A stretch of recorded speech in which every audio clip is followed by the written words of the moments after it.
Okay, now let's go back to this.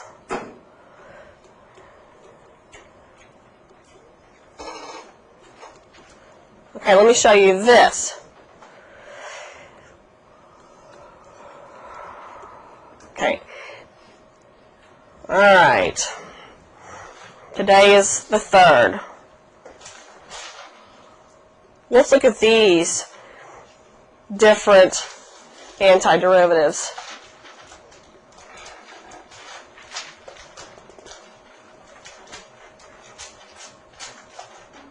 Okay. So why is our dx notation important?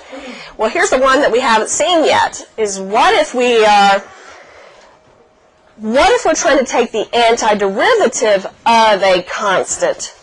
Okay, in other words, we're not at the end where we have the plus c at the end. No, we're doing this. We're saying, what is the antiderivative of 3 when you're differentiating with respect to x?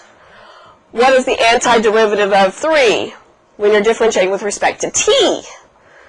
What is the antiderivative of 3 when you're differentiating with respect to z?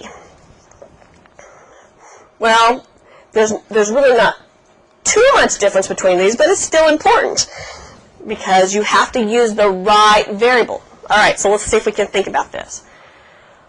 What could we differentiate and get 3 out as a result? If we're talking about differentiating with respect to x. 3x, correct.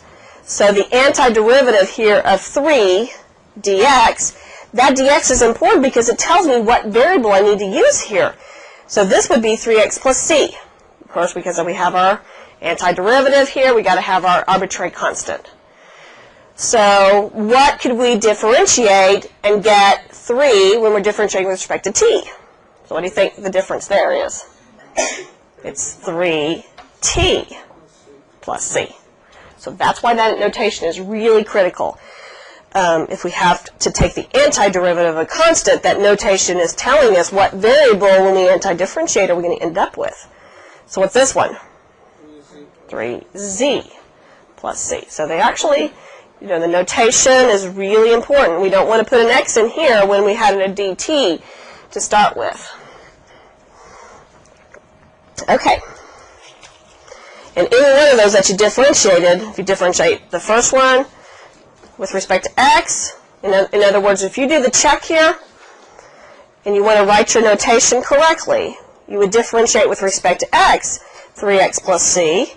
Well, that would get you back to 3. It checks off. In the next one, if you were looking at its check, it would be the derivative with respect to t. So that would change, that notation would change. The action of differentiating now is with respect to t. That still gives you 3. So that's why that notation is really critical.